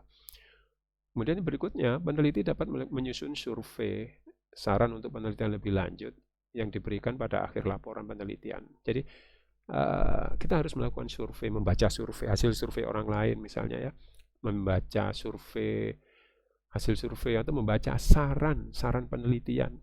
Di setiap penelitian, hasil laporan penelitian, biasanya ada saran. Coba Anda lihat skripsi kakak-kakak kelas itu, di halaman akhir itu ada saran. Nah, di saran itulah Anda lihat apa yang disarankan oleh para peneliti itu. Ya, di situ kita jadi paham kira-kira di situ ada masalah apa tidak. Itu biasanya disarankan oleh mahasiswa yang pinter. Mahasiswa yang pinter itu selalu memberikan saran kepada orang lain, terutama kepada adik kelas, untuk melakukan penelitian di bidang ini, di bidang itu. Nah, itu salah satu cara kita melakukan identifikasi masalah. Sebenarnya ada identifikasi masalah yang lebih praktis ya, tapi kalau lewat rekaman atau lewat Zoom, lewat Meet itu saya tidak yakin itu efektif itu. Saya dulu ikut pelatihan metode penelitian, dapat cara yang sangat sangat mudah sekali, praktis, pragmatis dari LSM. Ya, saya dulu pelatihan dengan satu kelompok LSM yang penelitiannya itu sampai ke luar negeri ya. Dan cara mengidentifikasi masalah itu nggak ada di buku dan memang tidak dibukukan. Makanya begitu saya cari-cari selama beberapa bulan terakhir ini, saya coba nyari apa yang pernah saya temukan atau saya pernah pelajari dari beliau-beliau itu di internet nggak ada, dan memang nggak ada bukunya. Ya, jadi saya menemukan seperti istilah analisis papan catur, analisis timeline, analisis transsektor, analisis key person, analisis pohon masalah, dan masih banyak analisis untuk mengidentifikasi masalah. Sayangnya saya tidak bisa menyampaikannya di sini ya. Kalau di pertemuan luring saya siap sekali, karena memang butuh praktek ya, tidak hanya teori seperti ini. Oke, yang terakhir sekarang kita bahas rumusan masalah. Apa rumusan masalah itu? Ya, ini kadang kita gagal ya, mahasiswa sering gagal membuat rumusan masalah. Masalahnya itu ada di lisan, ketika bercerita bla bla bla bla ditanya oleh dosen, penguji atau pembimbing, itu mahasiswa bisa, tapi ketika menulisnya gagal ya. Nah, rumusan masalah ada yang dalam bentuk deskriptif. Ya, deskriptif itu berarti satu masalah yang berhubungan dengan pernyataan-pernyataan terhadap keberadaan variabel yang mandiri. Jadi hanya ada satu variabel. Satu variabel itu mau dijelaskan. Misalnya, Anda mau melakukan penelitian tentang strategi hakim. Strategi hakim di dalam mendamaikan para pihak. Sudah satu variabel saja. Ya, jadi Anda mau menceritakan atau membahas tentang strategi hakim. Atau Anda mau mengkaji tentang tafsir Al-Jassos. Sudah. Jadi Anda ingin melihat sistematika kitab tafsir Al-Jassos. Ya, dari subjek hukumnya, dari muatan hukumnya, dari filsafat hukumnya, dari hikmatut tasriknya, dari asrorut tafsirnya, dan sebagainya. Anda teliti kitab tafsir Al-Jassos itu. Nah, itu hanya satu variabel, tapi Anda jelaskan, Anda deskripsikan, Anda narasikan dari berbagai seginya. Maka rumusan masalahnya ya membicarakan satu variabel saja. Bagaimanakah sistematika penyusunan kitab tafsir Al-Jassos? Yang kedua, bagaimanakah nilai filosofis dari kitab Al-Jassos, tafsir Al-Jassos ya. Jadi rumusan masalah itu ya hanya berkaitan dengan satu variabel saja. Jadi Anda mendeskripsikan isinya, mendeskripsikan isi, substansi, dan sistematika dari satu kitab atau dari satu pemikiran tokoh. Bagaimanakah pemikiran Yusuf Qaradawi tentang fikih akoliyat, atau bagaimanakah pemikiran Yusuf Qaradawi tentang fikih selain akoliyah itu lupa istilahnya, atau bagaimana teori ijtihad mu'asyirah menurut Yusuf Qaradawi, ya, dan sebagainya, ya. Jadi hanya berbicara tentang satu hal, bisa pemikiran tokoh, bisa satu peristiwa di lapangan, ya, tapi hanya membahas satu variabel. Nah, ada juga rumusan masalah yang asosiatif, yakni yang membicarakan tentang hubungan di antara dua variabel atau lebih. Misalnya, Anda meneliti tentang pengaruh pendidikan hakim, pengaruh tingkat pendidikan hakim terhadap profesionalisme dalam beracara di PA. Tuh, ada dua. Satu tentang tingkat pendidikan, ya, tingkat pendidikan, dan yang kedua hubungannya dengan profesionalisme hakim di dalam memeriksa perkara. Loh, ada dua variabel.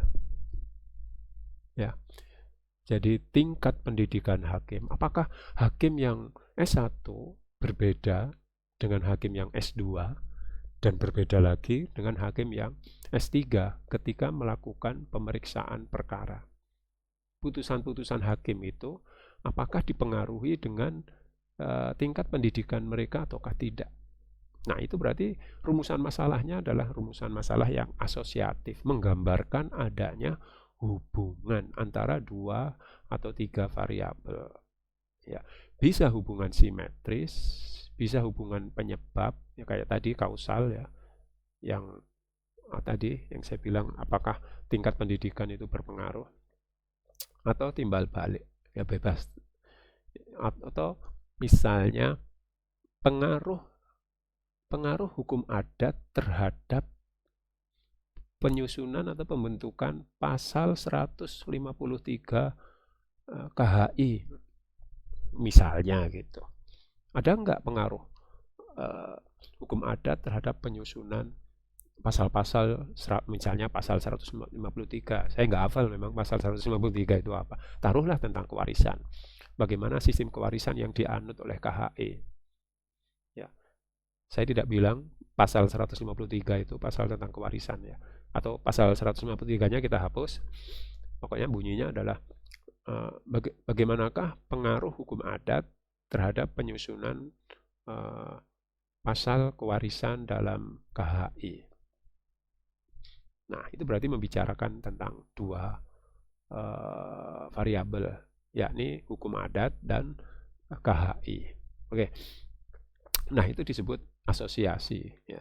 Dan yang ketiga, itu rumusan masalahnya berupa komparasi, membandingkan antara satu variabel dengan variabel yang lain. Misalnya, konsep tentang kewarisan menurut hukum Islam dan hukum adat. Nah, ini membandingkan dua variabel tentang satu kasus yang sama, yakni tentang hukum waris. Tapi yang kita lihat dari dua sisi, yakni hukum Islam dan hukum adat. Ya, ini membandingkan, komparatif. Bagaimanakah sistem kewarisan hukum Islam? Bagaimanakah sistem kewarisan hukum adat? Bagaimanakah bagian zawil furud dan zawil arham dalam hukum Islam, dan bagaimana ketentuan bagian ahli waris menurut hukum adat. Nah, bagaimana konsep ahli waris misalnya, bagaimana konsep ahli waris dalam hukum Islam dan hukum adat. Nah, ini kita melakukan sebuah studi komparasi, perbandingan. Ya. Oleh karena itu, menyusun rumusan masalah itu lihat-lihat dulu apakah masalah yang Anda teliti itu hanya mengandung satu variabel atau dua. Kalau satu variabel berarti tidak ada perbandingan. Jangan sampai Anda membahas tentang profesionalisme hakim ya yang deskriptif ini. Misalnya Anda meneliti tentang cara hakim mendamaikan, memediasi perdamaian antar pihak. Tiba-tiba rumusan yang ketiga, apa perbedaan antara strategi hakim pengadilan agama dengan strategi hakim pengadilan negeri dalam mendamaikan para pihak di sidang pertama? Loh, kok tiba-tiba muncul hakim pengadilan negeri? Dari mana itu? Ya, karena rumusan masalah kita sebenarnya bukan termasuk rumusan masalah komparatif. Dan saya sering menemukan itu dari mahasiswa. Pak, ini penting, Pak.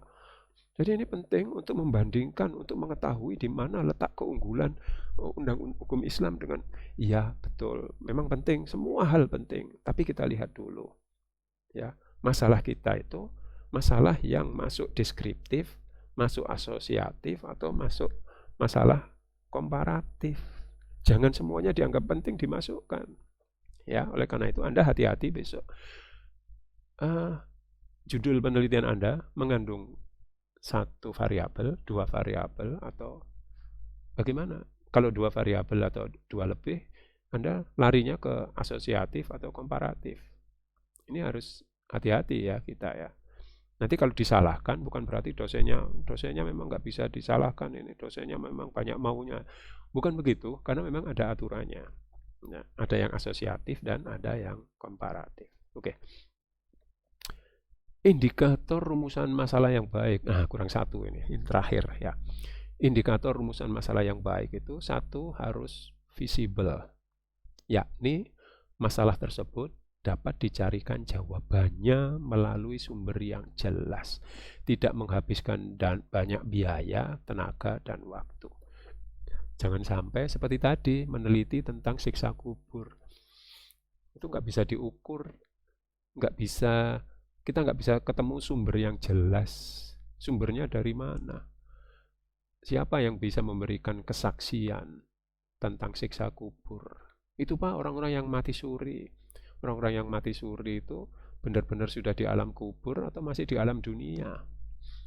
Apakah pendapat orang mati suri itu bernilai ilmiah? Itu yang jadi masalah ya. Oke, jadi apa yang sedang kita pelajari atau sedang kita teliti itu harus visible ya, bisa dicari jawabannya dari sumber yang jelas. Tentang tujuan poligami atau filosofi poligami itu bisa nggak dirujuk, dicarikan sumber yang jelas. Oh ya ada ayat, ada tafsir, ada fikih, lengkap, ada undang-undang dan sebagainya. Itu yang bisa memperjelas tujuan atau filosofi poligami misalnya. Kemudian masalah harus signifikan, dalam arti jawaban atas masalah itu harus memberikan kontribusi terhadap pengembangan keilmuan dan pemecahan masalah kehidupan manusia. Jangan sampai kita meneliti sesuatu yang ecek-ecek, meneliti sesuatu yang abal-abal, meneliti sesuatu yang hoax, sesuatu yang tidak penting, tidak signifikan bagi pengembangan keilmuan atau bagi pemecahan masalah. Misalnya kita meneliti kayak tadi, berapa jumlah siswa, berapa jumlah hakim di pengadilan agama. Mamanya Anda mau memperbandingkan jumlah hakim di PA Kota Malang dengan Kabupaten Malang. Berapakah jumlah hakim di PA Kabupaten Malang dan Kota Malang? Ini nggak penting, ini nggak signifikan. Nggak ada dampak keilmuannya. Apa dampak keilmuan dari membandingkan jumlah hakim yang di sana dan di situ? Ya, oleh karena itu, rumusan masalah itu harus Anda ukur dari secara keilmuan. Apakah persoalan itu sudah tuntas dibahas oleh keilmuan atau masih menjadi khilafiyah? Kalau persoalan itu masih menjadi khilafiyah, maka itu signifikan untuk dibahas. Ya, misalnya pendapat orang tentang poligami, ada yang bilang haram, misalnya, ya, tapi nggak ada yang bilang haram. Misalnya ada yang bilang makruh, ada yang bilang mubah, ada yang bilang sunnah, ada yang bilang wajib. Nah, dari sekian banyak pendapat itu, apa sikap Anda? Nah, kemudian Anda menyatakan bahwa ini penting untuk diteliti karena di masyarakat kita itu Anda jelaskan alasannya. Ya, Jadi signifikan itu memang memberikan kontribusi, ya, kontribusi terhadap keilmuan, dan bukan hanya menjawab rasa penasaran Anda, penasaran saya ketika saya atau Anda menjadi seorang peneliti. Saya ingin mengetahui. Nah, itu salah. Itu berarti Anda penasaran, Anda belum tahu. Tapi secara keilmuan sudah tuntas. Persoalan itu sudah dibahas oleh banyak orang. Ada banyak buku yang sudah menuntaskan persoalan itu. Hanya kita saja yang belum baca, sehingga seolah-olah menarik untuk diteliti. Jadi rumusan masalah itu baru benar kalau dia itu memiliki nilai signifikansi. Memang penting, ya, bermanfaat, berkontribusi untuk keilmuan. Masalah harus jelas. Semua orang bisa memberikan persepsi yang sama tentang persoalan itu. Jangan sampai kita jadi membaca sebuah rumusan masalah jadi bingung. Ini maksudnya apa ini? Ya, kita membaca rumusan masalah tapi nggak paham ini maksudnya apa. Saya belum siap memberikan contohnya, ya. Ya, karena saya dulu pernah menemukan mahasiswa membuat rumusan masalah dan kemudian tidak saya pahami. Ini maksudnya apa? Misalnya kalau bahasa Inggris misalnya. Ya, tapi kalau bahasa Inggris ini saya paham. Bagaimana bagaimana ekspektasi para ulama, ekspektasi ya bahasa Inggris. Bagaimana ekspektasi para ulama tentang tafsir misogini dalam model tafsir Harokah Sayyid Qutb, Muhammad Sayyid Qutb. Bayangkan itu. Kalimat ini membuat Anda jadi bingung. Bagaimana ekspektasi para ulama mengenai bias misogini dalam tafsir Harokah Muhammad Sayyid Qutb fi Dhilalil Quran. Dah, yang baca itu bingung. Ini maksudnya apa ini? Masalahnya nggak jelas. Ada ekspektasi, ada bias misogini, ada tafsir harokah. Istilah-istilah yang membuat kita jadi pusing sendiri. Janganlah kita ingin terlihat cerdas, ingin terlihat ilmiah, kemudian menggunakan bahasa-bahasa yang justru membuat orang jadi nggak paham. Ya. Maka gunakan bahasa yang sederhana, yang mudah dimengerti. Misalnya, bagaimana perbedaan pendapat atau bagaimana argumentasi para ulama mengenai perilaku tidak suka kepada lawan jenis. Nah, tafsir misogini itu sebenarnya perilaku tidak suka lawan jenis. Ya. Jadi bahasa Indonesia saja. Jadi bagaimana argumentasi yang dimunculkan oleh para ulama mengenai perilaku tidak suka kepada lawan jenis di dalam tafsir Sayyid Qutb yang berjudul Fi Dhilalil Quran. Nah, jelas maksudnya, ya. Oke, yang berikutnya, masalah itu sebaiknya dirumuskan dalam kalimat pertanyaan. Oke. Jadi, sebaiknya rumusan masalah itu dalam bentuk pertanyaan. Boleh, pernyataan itu boleh. Tapi kalimatnya harus jelas. Misalnya, belum diketahui. Nah, ini pernyataan. Belum diketahui profesional level atau tingkat, misalnya belum diketahui tingkat profesionalisme Hakim PA Kota Malang dalam memeriksa perkara tahun 2017 sampai tahun 2019. Atau dalam bentuk pertanyaan, bagaimanakah tingkat profesionalisme Hakim PA Kota Malang mulai tahun 2017 sampai 2019. Nah, pertanyaan dan pernyataan itu boleh, ya. Kalau mau menggunakan pernyataan, ya ada kalimat awalan, yakni belum diketahui, ya. Tapi yang lebih mudah sebenarnya menggunakan kalimat pertanyaan. Bagaimana? Dan hindari menggunakan kalimat apakah. Apakah Hakim PA Kota Malang sudah profesional? Nah, jawabannya cuma satu, iya atau tidak. Udah, nggak perlu dijelaskan pertanyaannya apakah. Ya, oleh karena itu harus menggunakan bagaimana. Bagaimana strategi yang ditempuh oleh Ketua Pengadilan Agama dalam meningkatkan profesionalisme Hakim PA Kota Malang. Bagaimana pola atau gaya kepemimpinan Ketua Pengadilan Agama dalam memajukan atau dalam meningkatkan profesionalisme Hakim PA Kota Malang dan seterusnya ya. Jadi pertanyaannya menggunakan pertanyaan. Masalah yang bersifat etis, yaitu tidak berkenaan dengan hal yang bersifat etika, moral, nilai, keyakinan, agama orang lain. Jadi usahakan untuk tidak menilai agama orang lain, dan kalaupun kita melakukan penelitian, usahakan penelitiannya adalah penelitian yang tidak menyinggung rumusan masalahnya adalah rumusan masalah yang tidak menyinggung nilai-nilai iman, ya, prinsip-prinsip keimanan. Misalnya, apakah surat An-Nisa ayat 3 itu mengandung keadilan atau tidak? Nah, itu sangat tidak bagus sekali rumusan masalahnya, ya. Karena ayat-ayat Al-Quran itu pasti benar, pasti baik, pasti mengandung keadilan. Tapi mempertanyakan keadilan di dalam ayat-ayat Al-Quran, surat An-Nisa ayat 3 tentang poligami itu bisa saja menimbulkan bias, subjektivitas. Ya. Karena saya Muslim, maka saya akan menilai pasti adil. Kita tidak mungkin akan mengatakan, ayat poligami itu ayat yang tidak adil. Nggak berani kita akan mengatakan itu. Oleh karena itu penelitian kita tentang ayat-ayat itu bisa jadi bias atau bias itu. Ya. Nah, maka lebih baik menghindari penilaian-penilaian yang bersifat justifikasi terhadap agama atau moral. Ya, namanya apakah sila-sila Pancasila itu merupakan produk kegagalan sejarah? Nah, tentu Anda akan ditangkap polisi misalnya ya kalau melakukan penelitian dengan rumusan masalah bahwa Pancasila itu merupakan produk gagal misalnya.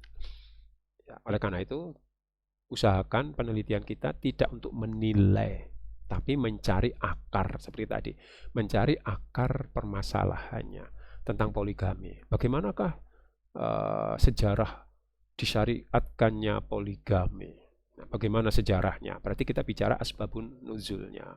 Kemudian bagaimanakah hikmatu tasrik dari disyariatkannya poligami? Nah, hikmahnya poligami apa? Dan seterusnya. Apa saja, bagaimana faktor-faktor yang menghambat, faktor-faktor yang mendukung diberlakukannya poligami, dibolehkannya poligami. Nah, dalam kondisi bagaimanakah sebaiknya poligami dilakukan dan tidak dilakukan. Dan masih banyak yang lain, tapi kita tidak menanyakan tentang keadilan, ya, nilai-nilai, justifikasi terhadap iman dan terhadap agama. Ini cara bagaimana kita menyusun rumusan masalah yang baik. Saya kira ini sudah habis ya, sudah selesai. Mudah-mudahan apa yang saya sampaikan ini bisa dipahami. Kalau masih menimbulkan banyak masalah, silahkan bertanya lewat chat atau nanti kalau kita ketemu di meeting di Google Meet, ya silakan Anda sampaikan lewat Google Meet. Saya kira itu, kurang lebihnya saya mohon maaf. Saya akhiri dulu. Wassalamualaikum warahmatullahi wabarakatuh.